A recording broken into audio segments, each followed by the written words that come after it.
The chandeliers shimmered above the pristine white tablecloths, casting soft golden light across the elegant dining room of Bellagio Prime, one of the city's most exclusive restaurants. Waiters in pressed black uniforms glided between tables, and the soft clinking of champagne flutes punctuated the low hum of conversations. Soft piano music played in the background, filling the air with quiet sophistication, and the faint scent of expensive perfume lingered like a delicate mist. The door opened, and Adele paused just past the entrance, hesitant, her modest heels clicking lightly against the polished marble floor. A few heads turned toward her, then Gore, and murmurs started to ripple through the room. She was a young woman, standing awkwardly under the soft light. She wore a white blouse that looked gently worn at the sleeves, tucked neatly into a plain navy skirt. Her blonde hair was tied back in a simple ponytail, and her face bore no makeup, no jewels, nothing but honest simplicity. She swallowed and approached the maitre d's desk. "I'm here for a reservation," she said softly, her voice calm but slightly trembling. "It should be under Alan Hale." The maitre d' raised an eyebrow, glancing at her with polite disbelief. "Are you certain you are a guest, miss? This is the VIP section. Private bookings only." From a nearby table, 3 women in tailored silk leaned in closer, their whispers sharp and cutting. "Who let her in?" one murmured. "She's probably someone's assistant," said another, smirking.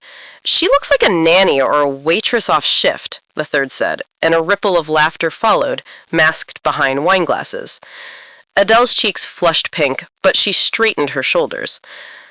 "My name is Adele," she said softly. "I'm here for a blind date reservation."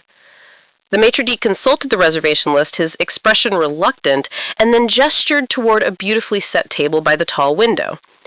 "Right this way," he said, and Adele walked carefully, feeling the weight of every stare. Her modest heels clicked against the floor like small gongs, echoing louder than the live piano. She tried to ignore the trio of women still observing her, their amusement unkind and unrelenting. She rested her hands in her lap, smoothing invisible wrinkles from her skirt, remembering that she had almost canceled this blind date, almost turned around when the valet had given her a judging glance. But something inside her told her to stay, to see it through. Just as she reached for her water glass, a flash of pink entered her peripheral vision. Small, fast footsteps, and a tiny figure, no more than 5 years old, in a bright pink dress with white ribbons in her hair, rushed across the dining floor. Without hesitation, the little girl ran straight toward Adele, climbed onto the velvet chair beside her, and threw her arms around Adele's neck. "Mom! Mommy, is it really you?" the child whispered, her voice full of hope and disbelief. The entire restaurant fell silent. A server dropped a fork, and the trio of women gawked, mouths slightly open. At the far end of the room, a man in a tailored charcoal suit froze mid-step. Alan Hale, the CEO scheduled for this blind date, stared in disbelief. The little girl clinging to Adele was his daughter, Anna. Adele, at 27, had spent most of her life caring for children, preparing peanut butter sandwiches, folding tiny socks, and navigating the chaos of little lives. She had never belonged anywhere glamorous. She lived in a modest, one-bedroom apartment on the second floor of a faded brick building with creaky floors and ovens in summer and freezing drafts in winter. Most months, she stretched every dollar just to keep the lights on, yet she managed to pay rent on time and buy small gifts for the children she cared for. Her hair was naturally blonde, unstyled except for a ponytail, and her face, soft and gentle, carried a quiet strength earned from years of being underestimated. She had once loved someone deeply, but his wealthy family had dismissed her as a phase, and eventually she was left alone, her heart full of lessons she never asked to learn. Adele had not even signed up for this blind date. Her roommate had filled out the application online without telling her, and after much convincing and a week of hidden cereal boxes, Adele reluctantly agreed. The someone who was supposed to see her was Alan Hale, 35, CEO of Hale Tech, a brilliant, focused, and driven man who had turned his father's struggling company into an innovative industry leader. But his success came at a cost.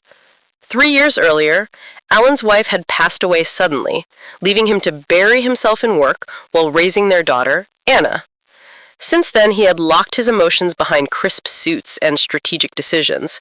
His heart had remained closed, and he had never considered dating again, until the gentle insistence of his sister convinced him to try a blind date, reluctantly, without expectation. Earlier that day, Alan had left Anna with a temporary babysitter while he prepared for the evening. The sitter, assuming Anna was napping, stepped away for a phone call. But Anna, unusually quiet and determined, had slipped out and wandered down familiar streets toward the shopping district, guided by instinct. For weeks, while playing in the park, Anna had noticed a woman with blonde hair standing at a distance. The woman never approached, never spoke, only watched, a soft, almost sad smile on her face. Anna memorized her face. To a child like her, it made perfect sense. This woman was Adele. Anna saw Adele inside the restaurant and ran to her without hesitation, wrapping her arms around Adele's neck. Alan Hale reached them in long strides, his voice low and firm. "What did you do to my daughter?" he demanded, placing a protective hand on Anna's shoulder. Adele's eyes widened. I didn't do anything, I swear," she said, faltering. Alan lifted Anna gently from her lap. The little girl clung to Adele's blouse. No, Daddy, that's Mommy." "I know it is," Alan said, his words falling like stones in the quiet dining room. The same trio of women who had mocked Adele earlier leaned in, whispering, "She's trying to scam him," their laughter hushed, but sharp. Adele's hands trembled, but her voice remained soft and clear.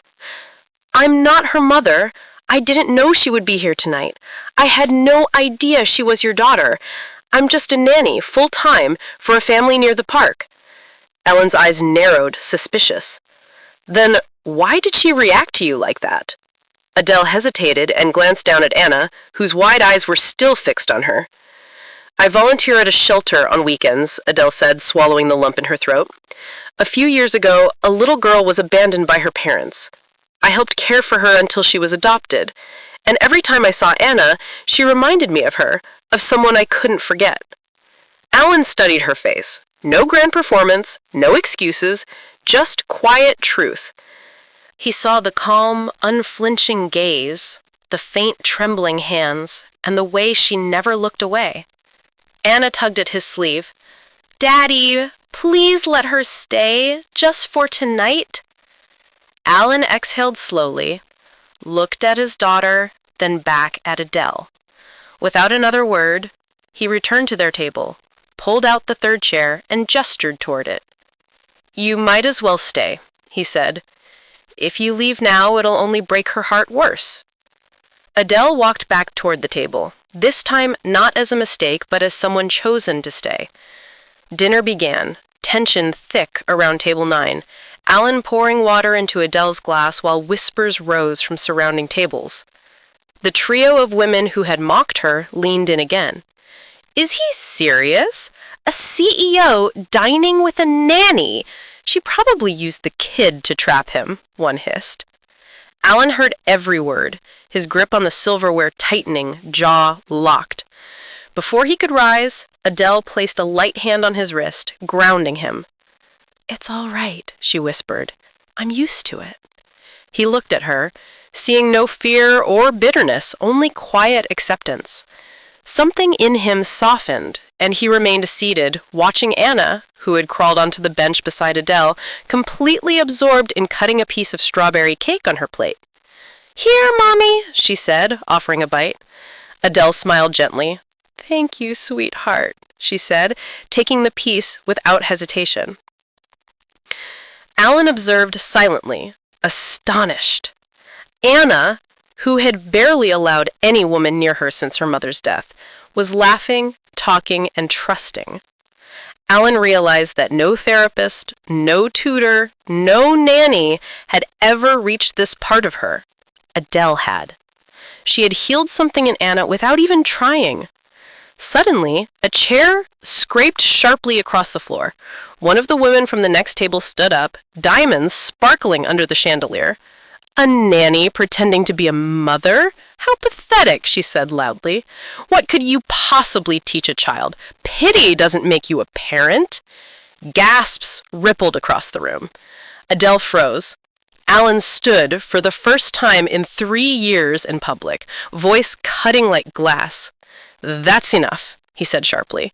"I don't care what she does for a living. What matters is what she has done in the last hour, something no one else could.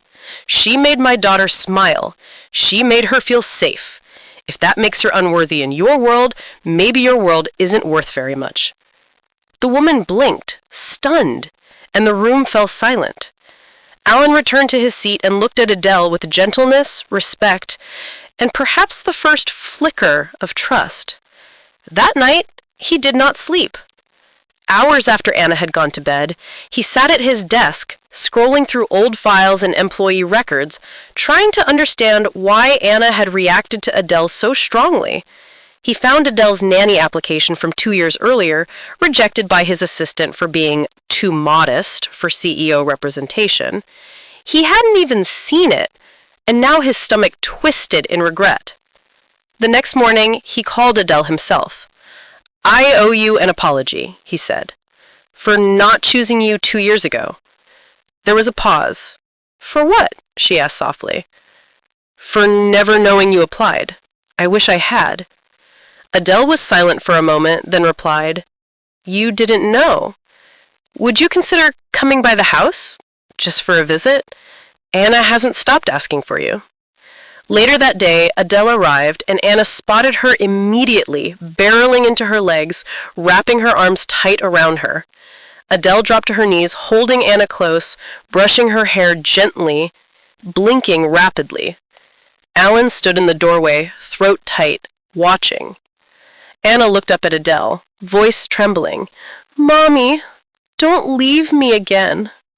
Adele cried, the quiet, shaking sobs of someone who had not realized how deeply she had been hurt. Alan watched, frozen, and in that moment something clicked. Adele wasn't replacing his wife, wasn't pretending or manipulating. She had simply healed something in his daughter no one else could. A bright Saturday afternoon followed, the kind that made the world feel soft. The sky was gentle blue, dotted with cotton clouds, and the park buzzed with laughter, strollers, and wind rustling through leaves. Alan, Adele, and Anna walked slowly along the winding path.